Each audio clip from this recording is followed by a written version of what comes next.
ఉపాధి హామీ పథకమొచ్చెను, పల్లె పల్లెకు పనులు తెచ్చెను, 100 రోజుల ఉపాధి ఇచ్చెను.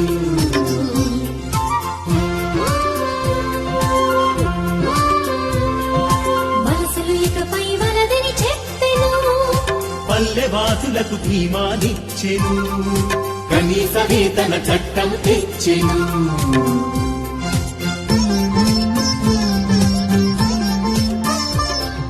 పల్లె గడపలో ఊరటనిచ్చెను, పల్లె ప్రజలకు హక్కుగా వచ్చెను, ఇది కూలి బతుకులకు వరముగా మారెను. ఉపాధి హామీ పథకమొచ్చెను.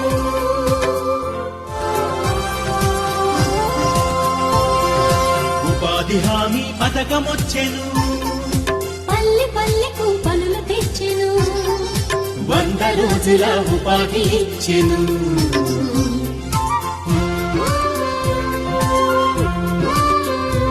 ఉపాధి పొందడం గ్రామవాసుల హక్కు.